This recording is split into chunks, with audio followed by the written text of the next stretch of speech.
Hi, everybody. Thanks for joining us today. This is episode 4 of our Montana Functional Health Community Q&A, and we are super excited to bring you some more information this week that we think you guys are going to really like. So I'm going to let Heather just kind of start us off and just, get us going. Yeah, well, thanks everyone for joining us this evening. And as always, we like to just do a few quick introductions regarding who we are. I'm Dr. Heather Maddox, co-owner and co-founder of Montana Functional Health, and it's always a pleasure that I'm joined by my partner, Lindsay Peterson, also co-owner of Montana Functional Health, and then Heidi Moretti, registered dietitian and founder of the Healthy RD. So tonight we're going to discuss how diet affects the immune system. Heidi's going to start us off with diving into that in a little more detail. Lindsay's going to then discuss the elimination diet, which is kind of a cornerstone of functional medicine and how we start to approach, especially whether or not foods are affecting people. And then I'm going to talk a little bit about the effects of sugar specifically on the immune system. And Heidi's going to wrap up with foods and supplements in particular that actually help boost the immune system. So with that, we'll get started with Heidi. All right, great. Yeah, thanks, guys. I first want to give you an overview of diet and the immune system. We reviewed a little bit last week about the microbiome and foods, and as you might recall, fermented foods and fiber-rich foods with a variety of colors are really key for helping fuel the microbiome. And then, get into a little bit more about how, like Heather said, and a little bit about how nutrients affect the immune system. And when I think about some top foods for immune function, there's some categories of foods that I really like, and that's, protein foods with omega-3s like wild caught fish and sardines, salmon, foods like that. And then some allium-rich or allium foods, which are things like garlic and onions and leeks that I like to include every day to keep a healthy immune system. Mushrooms that help boost immune function because they're super nutritious, colorful foods, eating the rainbow like Heather mentioned last time around, and then lots of spices and herbs, and I'm going to get into a little bit more about that. So those are some of the things we're going to get to, but also I wanted to mention some of the things about food sensitivities and the differences between food sensitivities and allergies that can really impair the immune response.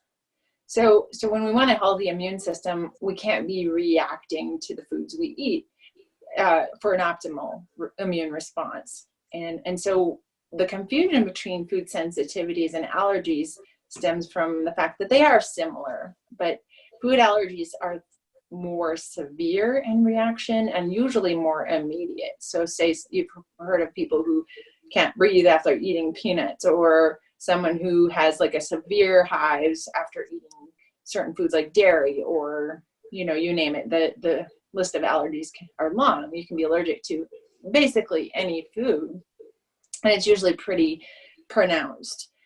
When it comes to a food sensitivity, it's more related to the digestive tract not digesting that particular food very well. So when that happens, though, that's also related to impaired immunity, because when you're not digesting your food, you get gas, you get bloating, you get inflammation, and the immune system does react too. So it's usually a little more subtle. It's usually a little more a little delayed in response. So food sensitivities are harder to tease out.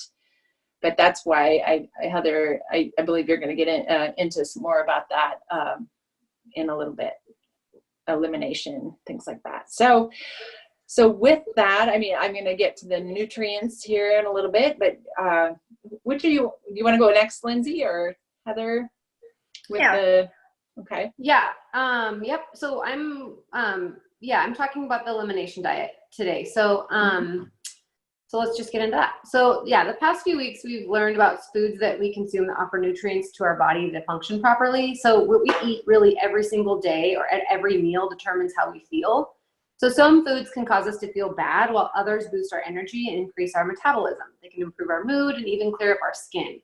The best way to really figure out what foods make you feel good and which ones are causing irritation is really through something called the elimination diet. So this is what I'm going to talk to you about today. So it's really a tool or a test that we use with a lot of our patients because it's really helpful. And the best part is that it's free. It's not easy, but it's free. So I'll get to that in just a bit. But the elimination diet provides us with a great deal of clinical insight, and it really helps us answer the question, is there a connection between food, the patient's symptoms, and the cause for illness or suffering, kind of like Heidi mentioned. So it is surprising, but there is a wide variety of symptoms in the body that can be actually caused by food. So some obvious ones are gas, bloating, changes in bowel habits, abdominal cramping, discomfort, and some less obvious symptoms are things like headaches, migraines, rashes, joint pain, brain fog, poor concentration, irritability, sleep disruption, and decreased stress tolerance. And it's a lot of things. And these symptoms are often caused by the systemic inflammation that begins locally in the gut.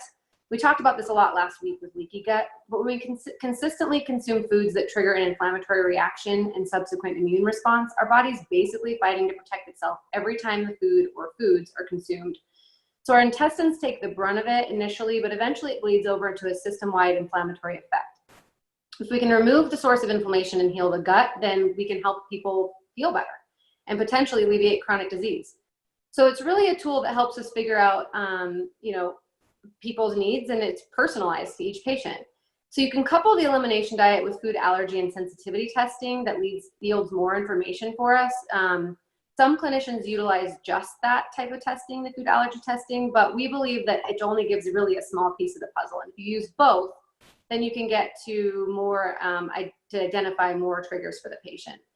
So how to implement the elimination diet and what this process looks like. So before we start it, we have the patient fill out a form to us that's known as the Medical Symptom Questionnaire Form, or the MSQ. And this paints us a picture of how the patient is feeling and really how they're doing overall.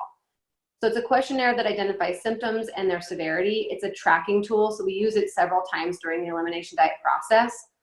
Early on, we also like people to clean out their pantry because we don't want them to have any foods that may be tempting to eat if they're having significant cravings during the process. But the heart of the elimination diet really consists of two phases. So it's the elimination phase and the reintroduction phase. In the elimination phase, we have the patient remove all of the top 7 trigger foods. This includes dairy, gluten, eggs, soy, corn, peanuts, and most importantly, sugar.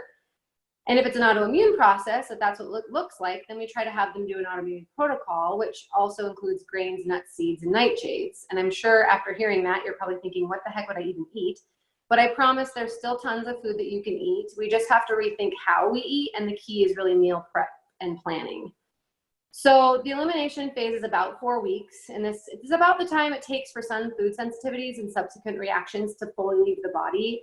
So during this time, it's common for people to suffer detox symptoms, and it differs from patient to patient. So it can be headaches, irritability, mood fluctuations, excessive fatigue, sleeping, insomnia, and it's especially true if someone's really likes sugar. So the most important phase we think is really the reintroduction phase, and if this is really slow. We do it one food at a time. And it's important to really understand here that the food reactions may not be present immediately after eating the food. Like Heidi said, it can sometimes take 72 hours for symptoms to show up. So this is why the reintroduction phase moves really slowly. And when the patient is reintroducing foods, the idea is for them to eat 2 legit servings of the food in one day and continue this for 3 days. If the patient has a reaction at any point, then we have them stop and take that food back out for 3 months before we try it again. If they aren't having any issues, then we continue to have them consume the food for the duration.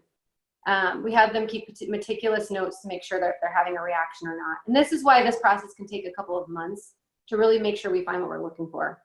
So I did my elimination diet in 2018, and I definitely suffered detoxification symptoms, but I remember perfectly the morning I woke up. It was 25 days into my elimination phase, and I thought, I actually feel good today. It was the first time in years, and it turns out I definitely overate sugar. Most people do, but I was reacting to gluten, and it was the cause for my migraines, my fatigue, brain fog, irritability, and my pain.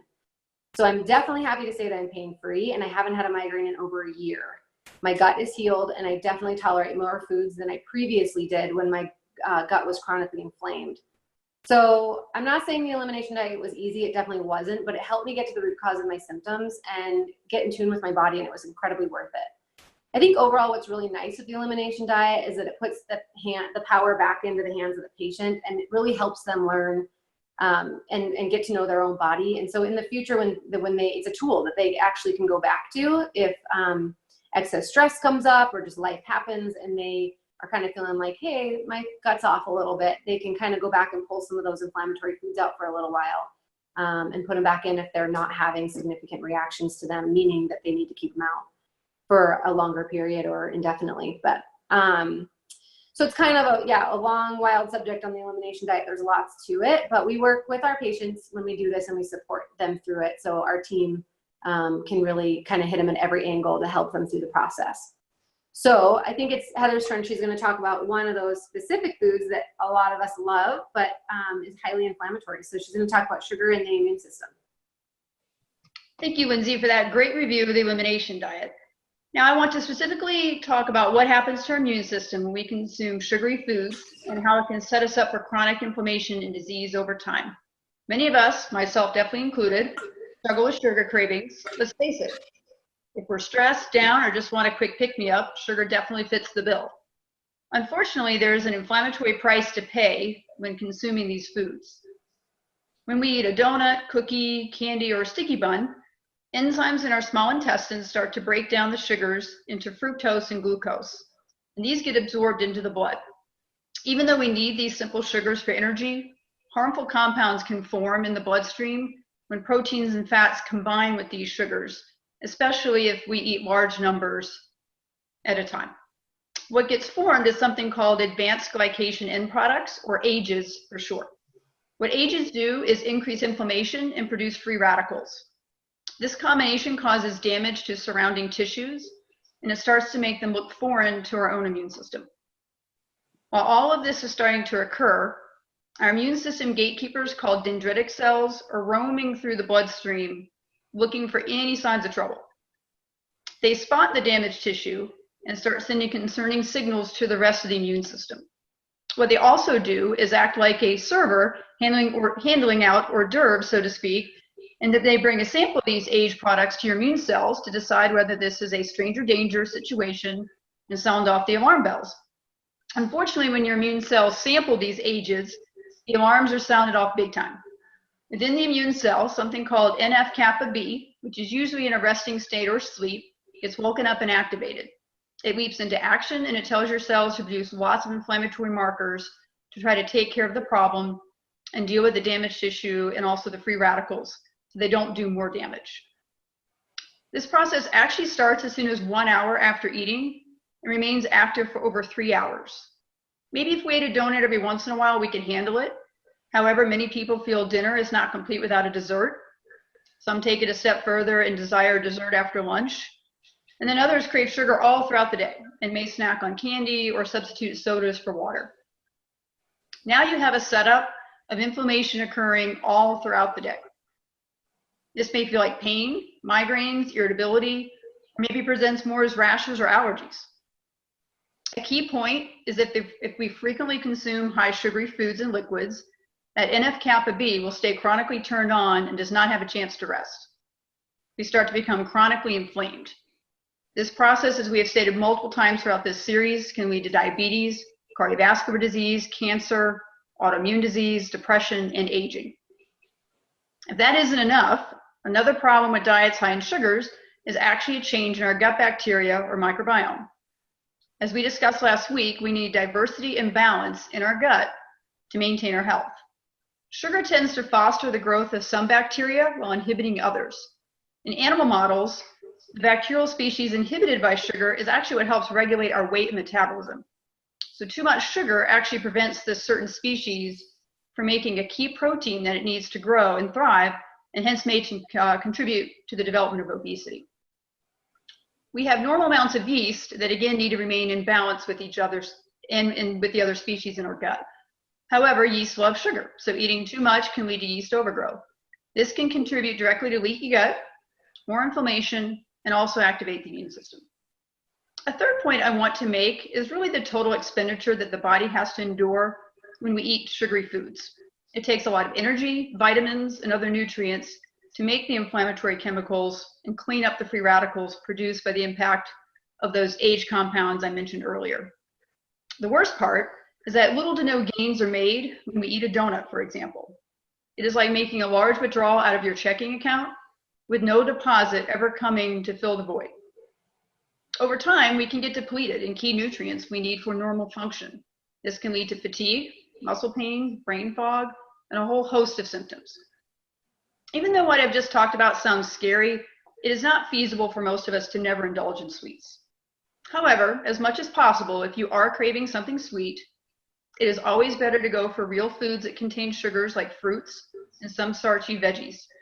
They at least also contain fiber, which is what your good gut bacteria love the most. This overall helps mitigate the effect that sugars have on both the gut bacteria and in making aged products. Sugar cravings and addiction can be very challenging to deal with. Working with a dietitian and a health coach can be extremely helpful in trying to tackle this and manage the factors that are usually involved in contributing, like stress, poor sleep, and financial challenges to making healthier choices.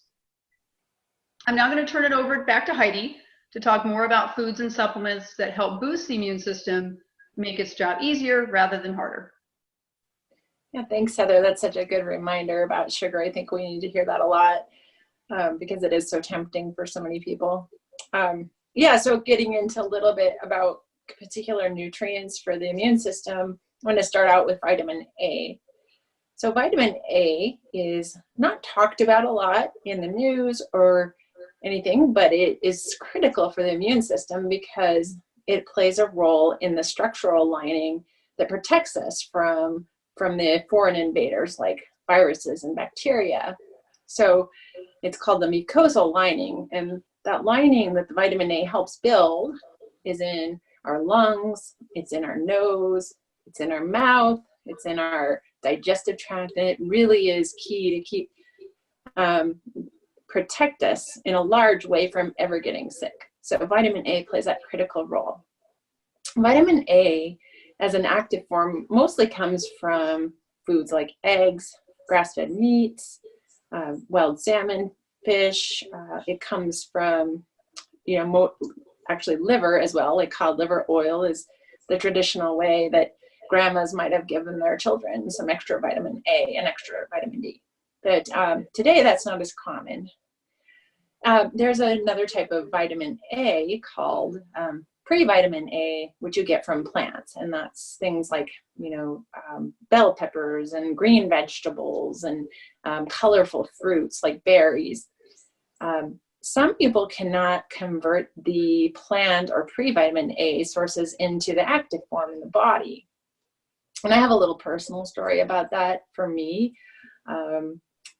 I probably was vitamin A deficient my whole life. And in the last couple of years, I went through some skin issues. And, I'd been reading up and sought out some help about skin. And it looks like a good idea to take extra vitamin A. And when I started doing that, I incidentally also noticed that another thing benefited, which happened to me, hormonal things. And heavy periods had plagued me since age 13. And really some of that, those simple things like vitamin A helps balance hormones, but it also helps your immune system. So it's kind of a win-win.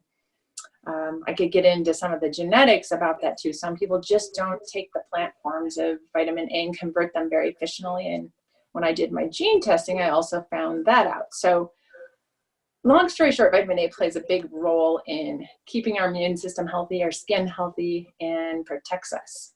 And so seeking out a supplement can be really helpful too, with a little, it's not one you want to take super high doses of, but with some guidance from us, you can definitely get on the right track with some extra vitamin A. And so vitamin A is critical. And then we also have vitamin C. Vitamin C has been getting some attention lately in the news, and that's for a good reason. Or excuse me, vitamin C. I'm back on vitamin A. Vitamin C is a very good antioxidant, and it helps fight our germs and helps fight respiratory infections, colds. One thing I've found that for the benefits for the immune system is it also helps dampen down allergic responses in the body. So that's a nice side benefit of vitamin C. Vitamin C comes from foods like bell peppers and parsley and green vegetables, and you get a lot from things like citrus and fruits. So you can get a lot from your diet, but when it comes to preventing sickness, there's a lot of benefit to adding in an extra supplement of some extra vitamin C.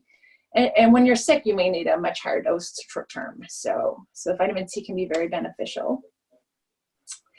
Vitamin D is probably one of the most near and dear. So I'm sorry, I'm switching gears to vitamin D, but vitamin D is near and dear to my heart. It's made big differences in my health and in my well-being. And it's not really a vitamin, truly. It's the sunshine vitamin, but it turns into a hormone pretty quickly in our body. And because vitamin D is a hormone, it has thousands of functions in the body. And by having that many roles, it's obvious it's playing a big role in the immune system. And I can think of 3 really good examples of how it works. One is that it makes antimicrobial peptides within the body when needed. So that to me is really amazing. It also helps our T cells respond in a way that is more effective. So say if you have a virus floating around, if you don't have enough vitamin D, your T cells don't know to attack the foreign invader like the virus. So your immune response is much less effective if you're deficient in vitamin D. Also with vitamin D, it helps dampen down inflammation. I just can't even think of anything more powerful than that. It's got so many good actions. So some sunshine's a great way to get vitamin D. You get just little traces of it in your diet, unfortunately. That it's not a big dietary source. You do get some from some things like wild salmon, some from mushrooms, but it's primarily a sun factor. And as you all know, if you live in the Northwest or work inside, there's just little to no sunshine to be had. And if there is, you're covered up because it's cold outside, or you're covered up in sunscreen because you're worried about getting a sunburn. So really vitamin D deficiency is very, very common if you're not supplementing. So a vitamin D supplement is usually warranted in most people, unless you spend a lot of time outside. Along with vitamin D is a really good combination vitamin called vitamin K2. It's a big topic in and of itself, but they work really well together. Vitamin K2 is quite rare in foods. It's found only in fermented foods, but specifically natto and trace amounts in other foods. So that's one I do recommend getting supplemental forms in combination. If you're taking vitamin D, it's a good idea to grab one that also has vitamin K2 in it. And a lot of supplements also do that. So that's nice. So that's a little bit about vitamin D and K2 in a nutshell. I want to just cover a little bit about a couple minerals that are really popular for good reason for immunity. And one of those is zinc, and the other one is selenium. And the neat thing about both of these minerals is they act like antioxidants in the body too. So they help dampen down inflammation, they help seal the gut, but they also help the viral response in the body. So they help fight bacteria, they help fight viruses. And great sources of zinc in the diet are oysters, things like seafood, salmon, and then grass-fed beef. You get some in things like eggs.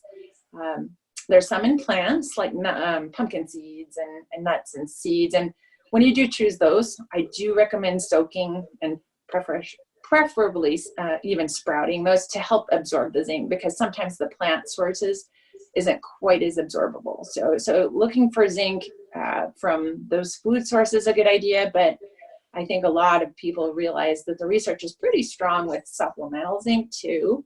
And that's a tool that you can have some zinc lozenges in your purse at the first sign of a cold, things like that. So selenium, another mineral, again, I put them together because they're both antioxidants that can dampen down inflammation. But selenium is harder to find. It's a little more difficult to tease out because it's all dependent on the soil. So say the best food sources could be low if your soil is low. So that's one. A low level dosing regularly, like in my multivitamin mineral, isn't a bad idea either. But selenium, the main food source, the highest food source is Brazil nuts. And if you ate them all the time, you could actually get too much selenium.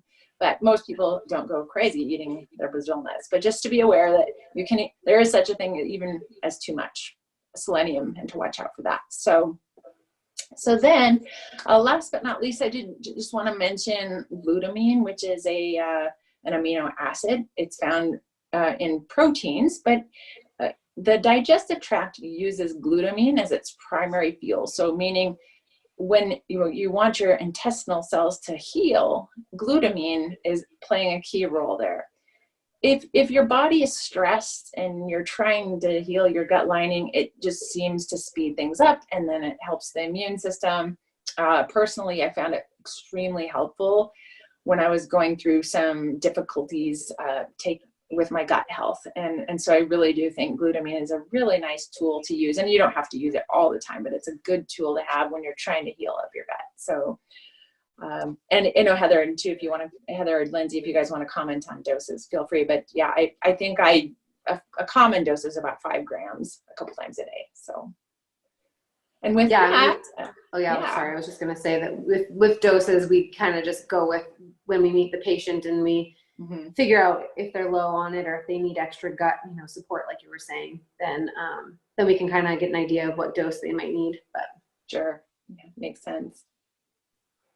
So yeah, do you want to take it from here? Yeah, I think that's kind of our information session. Great. Yeah, I mean, Heather, that was it for you, right? We're just moving on to the question and answer. So if you guys have any questions on anything we just talked about or anything we've talked about in the last few weeks, any clarifications, please put them in the chat box and we will get to them. Yeah, so anything you can think of, write it in there and we'll answer it. We did get some through emails, so I'm going to just kind of start off with some of those while we're waiting for the other ones to come in. Let's see. So Heidi, kind of touched on what you mentioned, but what is the first thing that you do at the sign of a cold or a scratchy throat? Right. Yeah, I definitely want to have some zinc in my system. Prevention's key, but really having some zinc lozenges, it really does work for sore throats. Helps, a little extra when you're sick is never a bad plan. And as long as it's short term, you're not going to overdo the zinc. I also, make sure that I've already primed my system with plenty of vitamin D and C, hopefully. But a couple things I do keep on hand are some spices and herbs that do have antimicrobial effects, like ginger and cinnamon and garlic and things like that I can really grab. Even some oregano oil, you guys might want to weigh in on that, but I do feel like just using it very short term, and it just seems to really knock out viral replication if you catch it early. But I think some people wait till they're really sick, and then it's like a little too late to get ahead of things. So that's what I do. Yeah, I think you're right. I think it's key that it's done pretty quickly or immediately, and then also I think just boosting the amount of the vitamin C and D that and A, even all of those stuff that Heidi was mentioning, all of those things can be boosted. Right now we're supposed to be out of cold and flu season, and of course the coronavirus is here, and who knows how long that's going to last. But on the typical seasons, we would see usually fall and into winter, we'd have that pretty significant cold and flu season. And I think for me too, and you guys can say if you do this too, but I tend to like to boost my stores up of a lot of those vitamins heading into those seasons, knowing that it's going to happen. I also work at an urgent care, so I kind of feel like I always need to have my stores boosted. But yeah, so yeah, I think that it's really a good idea to have those things around that Heidi was mentioning, and then also to kind of have a plan that works well for you and your system, knowing where is your baseline vitamin D and how much can you safely take for vitamin C and A and all those different things, and really working with somebody to come up with an immunity plan heading into different seasons, that tend to be more cold, bacteria friendly, viral friendly, things like that. And then, let's see, there's another one. Sorry, I just have to move my screen really quick so I can see all of the question. Okay, so any recommendations for cycling supplements for optimal effectiveness? Do you guys, anybody want to jump in on that one? So, right, any recommendations for cycling supplements? Maybe, did I just answer that? I think it sounded like you did. I mean, I don't know about cycling specifically. I've never really heard that that's beneficial in a way, because, I mean, I think maybe I've seen people do that with echinacea more than, say, vitamins and minerals, because you always kind of want to be in a good place with those. You don't want to be deficient. That's the one I've definitely heard people say only take if you're sick, or Yeah, I think in the zinc too. I mean, yeah, there's some people that are zinc deficient. We actually find a lot of people zinc deficient, but I think it's important to get those baseline tests to know if you are zinc deficient, and then, because you don't want to over zinc either. And there's a way to do that, and you need to have your copper levels need to be at a certain ratio with your zinc levels. So yeah, I think it's important that those are used, and especially like Heidi was saying, at the onset of a cold, to pop, some of that, and maybe that's the cycling. If we're not being clear on this answer to this question, though, please write in. If again we didn't answer it, just please write us again, and we'll address that.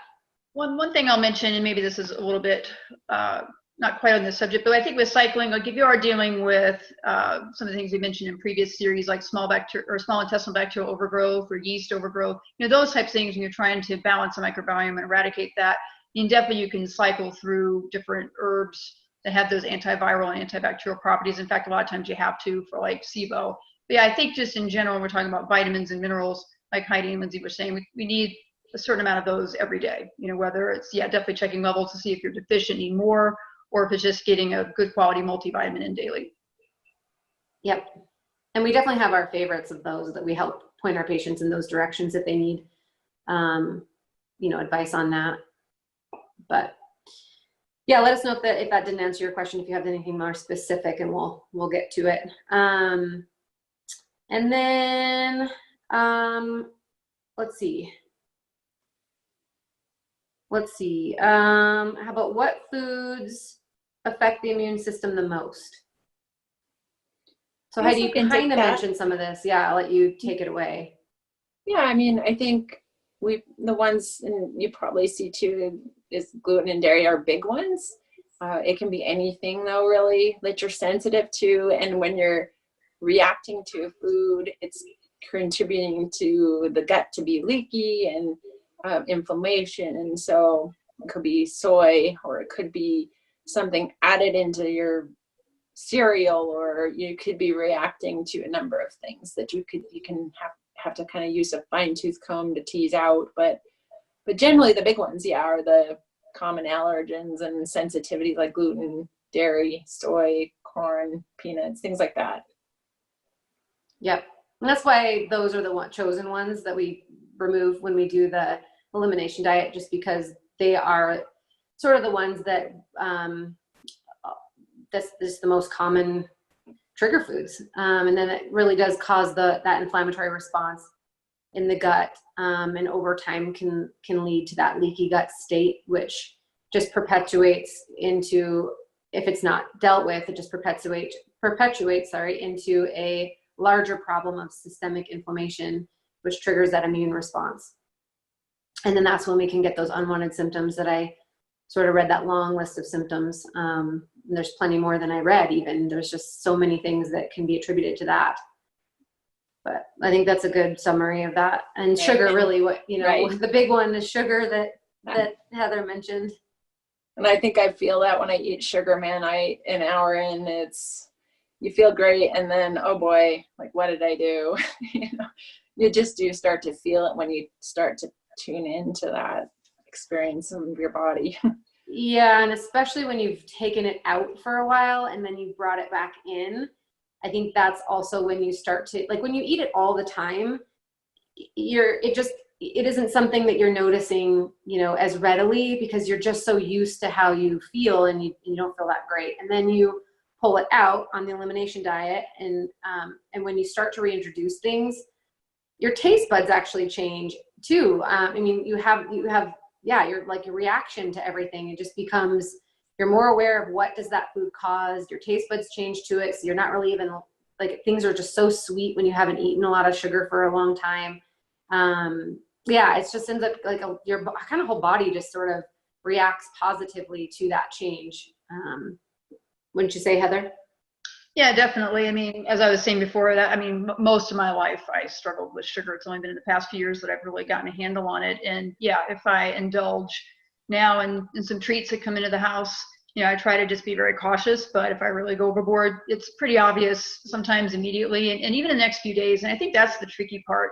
But what's so neat when you do the elimination diet, especially when you start reintroducing, is you really start to see how foods affect you. And like I said, it can be a few days before you start seeing the effects. And again, it's really hard when eating something on a daily basis to even understand that. But yeah, there's no doubt with sugar, for me, it's a migraine trigger. It affects my sleep, affects my mood. It's, like I said, it affects everybody differently, but it's really much more obvious when you pull it out. And then, like Lindsay said, put it back in to really see the effects. And then you can make the choice. It's your choice whether you decide to indulge or not, but at least you expect it. You kind of know what's going to happen. Yeah, and if you take it out for a while and you end up getting to a baseline state where your body's not seeing it regularly and you have some here and there, if you tolerate it and you're not the person who gets migraines immediately from it, then, you can keep it out. And if it's something that you, or something that you can keep it in, you can eat some of it once in a while, and just kind of see how you feel on it. But, obviously we suggest small amounts, but yeah, it's really just per person, how they tolerate it and how they feel on it. It's just so addictive that you can kind of get right back into it, eating it a lot. So it's better not to even kind of go there regularly. Of course, here and there is just fine, but regularly is not great for anybody. And then there's another question here that's that goes back to that food intolerance, food allergy, food sensitivity testing. So I wanted to just touch on that just a little bit more. So food intolerances is what Heidi was mentioned at the beginning. So food intolerances are when your body can't, it doesn't actually have the ability to break the food down. So you end up literally you don't have enough pancreatic enzymes to help break the food down. So this is like the example is lactose intolerance. You don't have the lactase produced naturally, or maybe you don't have enough. And so when you eat that lactose, you just don't have the enzymes to break it down. So it wreaks havoc because it's harder to digest. That's why some people will take Lactaid or lactase. It's just to replace the enzyme to help them digest the food better. And some people tolerate that well, and some people just have decreased pancreatic enzyme production. And so you can find that actually on the comprehensive stool analysis that we do. And if we see that with people, we tend to try to get them on a pancreatic enzyme supplement for a little period of time, just to see if it helps their digestion and kind of stops some of that bloating and gas and some of those digestive symptoms you can get. So that's intolerances, and it really doesn't affect your immune system. So it's not really part of the immune process, but the allergy, of course, and the sensitivity piece that Heidi was mentioning, those are part of the immune response. So obviously, as Heidi said, the allergy is pretty immediate. You can get a reaction right away. You could feel that right away or within a few hours. And the highlight there is peanuts, of course. That's the one I think we're all most familiar hearing about, but it's an IgE mediated reaction. So it's just something that it's just one of your immunoglobulins that reacts. And so that one is, again, more immediate. But then we have the sensitivity piece, and it's more of the delayed reaction. You can have, it's an IgA and IgG response. It's just a little bit different immunity piece, but it's a little harder to piece out, like Heidi was saying, and it can be a result of leaky gut. And I was describing that last week, and how that can happen, and how we can end up with some food allergies we shouldn't have probably ended up with from having an inflamed and then leaky gut. So yeah, I just that question came in too, of just how to differentiate between all three of those was the main question. And I just wanted to make sure we were clear on that. And then the next one is, does caffeine impact gut health and the immune system? Yeah, I can kind of start with that. Caffeine is, how we process caffeine is genetically determined. We have a certain enzyme that handles caffeine, and so some of us can handle it much better than others. And so at least for those of us who don't really handle it very well, it can be definitely overstimulating, and can have some impacts, on gut health. Definitely can have impacts, on sleep. which in turn can impact the gut. So sometimes it can be more of a secondary issue, but it really just depends. And I think like anything, anything that you do too much. I mean, like green tea, for example, has about 20 to 30 grams of caffeine, and that's okay. That's pretty well tolerated. But caffeine can stay in your system 12 plus hours, even 24 hours. So one cup of coffee is 90, grams, and that can be starting to get a lot for people. Folks that are doing 3 to 4 cups a day, then you're really getting into more issues. And again, sometimes this can have more liver effects depending on how we break it down, which again can also spill over into the gut. Yeah, exactly. And I mean, if we see somebody in our intake, if they say that they're having a hard time sleeping and we don't have a super obvious identifier of why, then we will pull that out in the elimination diet. So that's why it's personalized, is because we want to know, is that causing this sleep disruption? And like Heather was describing with the gut, we would love to know too, is that helping heal the gut if we take it out?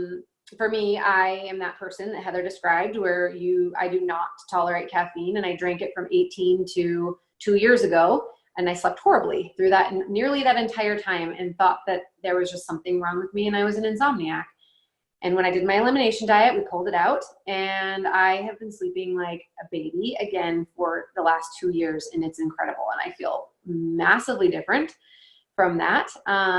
So yeah, I really can't tolerate it at all. I just am lacking that methylation pathway that Heather was mentioning that helps in the liver, that breaks down caffeine. And I mean, the same with me and alcohol. I mean, it just stays in my system way too long and causes effects that are not worth it. So I just stay away from it. And okay, here's another question that had come in through email, which I thought was a pretty good one. But how do you feel about artificial sweeteners? So, and on top of that, what sugars do you recommend, since you're not recommending much sugar? Yeah, I can answer that. Your artificial sweeteners, and then these include things like aspartame, sucralose, acetylsulfame. That's kind of a hard one to pronounce. Definitely it's in a lot of the diet drinks. Some of these sweetened teas have them in there. They definitely sneak into multiple things. And one of the main problems, if nothing else, is they're so much sweeter than sugar and very, very addictive. So it just fosters that whole sugar addiction and craving more of that. But it just, because these are artificial sugars that our body is not used to, and that our gut hasn't seen in the past, our immune system hasn't, it just immediately triggers inflammation, kind of going through what I discussed earlier. So some of the things we recommend instead, and anything at all you want to do in moderation, but if you have to, again, have something sweet, a couple options are honey. At least honey, it has a lot of other good compounds in it. It actually has some antiviral, antibacterial compounds. It's really helpful with cough. In fact, if you have a cough, it's out of everything out there, it's probably the best to help with that. And it actually kind of helps, feed some of the good bacteria in the gut rather than harm it like the artificial sweeteners do. Maple syrup, it has also some really good plant compounds that are actually helpful and really aren't taxing on the immune system.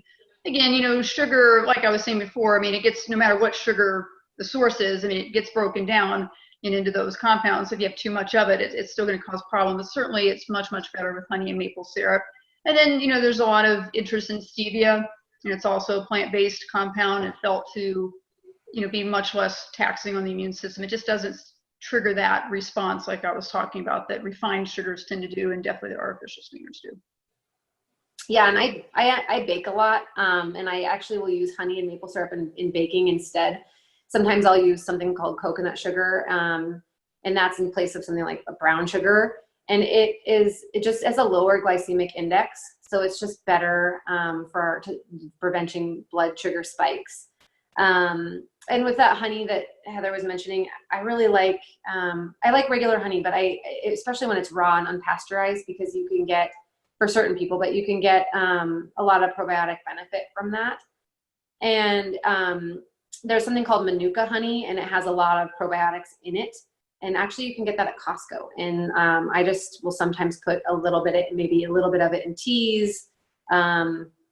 I don't bake with that because it's not cheap, but I do use it for just sweetening up like a tea drink or something like that. Or my husband sometimes puts it in coffee. But and then maple syrup, yeah, what Heather said about that. I actually will probably bake more with maple syrup, but it has a lower glycemic index as well. So it's kind of our thoughts on that.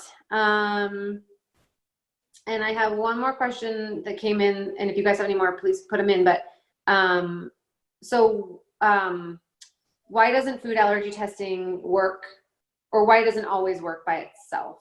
Heather, I feel like you have a good thought on this. Yeah, I've actually had a personal experience with this. So I've done the elimination diet, and I've also done food allergy testing. And I definitely learned things from both. With me in the elimination diet, and there still were some unanswered questions or some issues that I was still dealing with. So I did a food allergy test, and it has benefits, but you just have to understand the limitations. So let's say if you haven't been eating something for a while. So I had soy out anyway, and then I had it out with the elimination diet.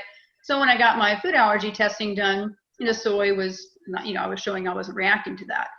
So I thought, I don't know if I trusted that. So I was like, well, let me just, soy does certainly have some health benefits. So I thought, let me try it again. And sure enough, I had symptoms. So it was negative because I hadn't,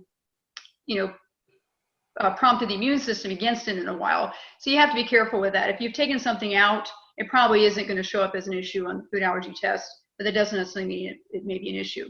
And then vice versa, I had a lot of things I was showing sensitivities to, and it really was because I had a leaky gut. And once I healed the leaky gut, a lot of those foods I was able to add back in moderation. But I was able to find some that scored a little higher than what I thought. That like almonds was an interesting one, on the elimination diet. So I wasn't doing peanuts, so I was doing lots of almond milk and various things, and ended up seeing more issues. And again, I don't know if I would have actually figured that out otherwise. So sometimes you can find these, just these subtleties that you may not, know from it. So I think for me, it was a helpful adjunct. Definitely the elimination diet and some things I already worked through helped me the most, but it definitely kind of added some other key pieces too. Yeah, that was a really good point. Oh, sorry. No, I just had to comment that you guys made me think of something that had made a big difference. And in the elimination diet, I had the same experience, which is fascinating that we all had kind of the same learning. You could eat things that you didn't think you could eat, and that's actually very empowering. And one was flaxseed for me. It would rip up my gut so bad. And then when I did the elimination diet, or broccoli too, I realized, wow, I can eat broccoli all day long and be fine as long as I don't have the foods that's really triggering the problem. So it's really powerful. I feel it that way. I just had to comment. No, please. I'm so glad you did, because you're exactly right. I had that exact thing. Like I would eat ice cream and I got, God, I must be lactose intolerant. And then I would take enzymes and it didn't really even help. But that was because my gut was so mad from having so much gluten just consistently that it was just inflamed. So once I took the gluten out and healed my gut better, I can eat ice cream. I don't eat much ice cream at all, but I could. And it just doesn't give me that discomfort, if I have it at like a birthday thing or something like that. And then I also have a similar story. I think literally we all do have this, but I did food allergy testing also when I did my elimination diet. And we pulled out we added the foods that I was reacting to my elimination diet. So I think that was really helpful, just to get everything out that I seemingly was reacting to. But I had a lot of foods on my test that came back positive, which again shows that it's likely a leaky gut situation, which I had. The one thing that showed up though that I would have probably never found on an elimination diet was that I was sensitive to paprika. It's a nightshade, but I didn't pull out nightshades really at all because I didn't really have any other issues with any of the rest of them. But I wouldn't have probably thought to pull out paprika specifically. It's just so random. So that I needed to know that, because now I just look on labels and I just make sure I avoid paprika. But yeah, I think that's really helpful to do both. So yeah. Well, I think that might be all our questions. If you guys have any more, please send them in. But we just want to say how grateful we are that so many of you have come back every week and listen to us talk about all this stuff. We're super passionate about it, and we think it's really valuable information to share. And we're just really pleased that you guys are wanting to consistently hear us talk about all this stuff. So we just wanted to say thank you for that, because I see your names and I appreciate that you're here and that you're present and listening to us and hopefully learning a lot.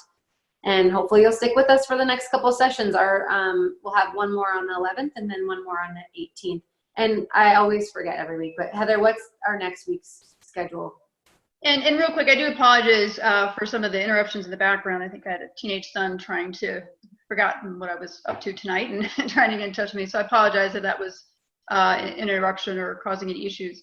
So next week, we're going to talk about stress in the immune system. So we're going to talk about, specifically what impact stress has, and then we're going to get into how about some ways to improve that. We're also going to talk about exercise and movement, and then get into some meditation. Carla's going to be back with us next week and discuss from her perspective some ways to deal with that.